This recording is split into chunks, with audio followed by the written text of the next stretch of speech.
This is KIMT Storm Team 3, weather coverage you can count on. Well, welcome back, everyone. Taking a live look over Rochester, where we are seeing that sunshine through. It's pretty cool to see the different layers of the clouds. We have a few innocent cumulus clouds a little closer to the surface, and a little higher up you got those cirrus clouds kind of starting to block the sun here or there. Mostly cloudy to partly cloudy throughout the day. With a little of that sunshine, though, temperatures have been allowed to continue climbing up. We're now at 35 degrees in Rochester, still at 36 in Mason City, Albert Lee, Owatonna, the Twin Cities, that 37 looking good in Austin, Charles City, Decorah. That 42 would be even nicer, though, wouldn't it? Now, unfortunately, our temperatures a little closer will not get quite that high, but still 38 degrees is what we've got pegged for today. Not too bad, but the clouds will continue to remain mostly dominant, as mentioned, mostly cloudy to partly cloudy. I've got partly cloudy listed here because that's what we are experiencing right now as we get closer and closer to the warmest point of the day.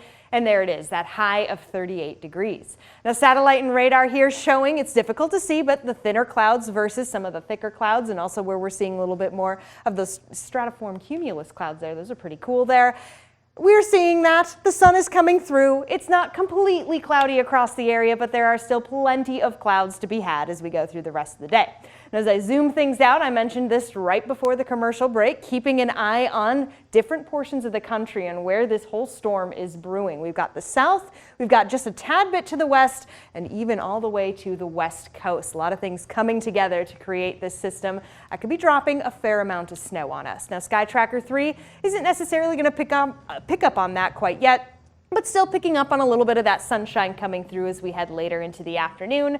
Then there's the mostly cloudy skies for the evening hours. And as we approach into Wednesday, there is that possibility we could start seeing some light snowfall during the early morning hours of Wednesday. We're talking pretty light. Now pushing things forward to the main event. This is a look at Thursday, 10 p.m. This will be a Thursday afternoon, evening into Friday event. That winter storm, very possible, as you can see, gets pretty big. Further to the south, you get a little bit more of that rainfall, but quite a bit of us experiencing the snow. And already the National Weather Service has put out, or rather has issued, a winter storm watch. The possibility for 4 to 8 inches in all these areas in blue. Still waiting to see if it does get extended. Most likely it will, because it is looking like the entirety of the area will experience this snow. And as of right now, the early snowfall forecast has the most likely scenario around 4 to 8 inches. At most, probably going to change that to 10 to 12 inches. Because once again, it's coming from the south, a little bit colder air coming in from the west could bring quite heavy snowfall. And that's what we've got here for Thursday. That heavy snow chance kind of starts to linger, go away though as we head later into Friday. And then by the weekend, we have some additional chances for some light snowfall. Definitely not as big as Thursday. So Annalise, that's the biggest thing we got to watch out for here as we come through the week. You mentioned it earlier. Old Man Winter not quite done with us yet. I can hold on a little longer for spring. I guess we'll have to. Thanks, Sarah. Of course.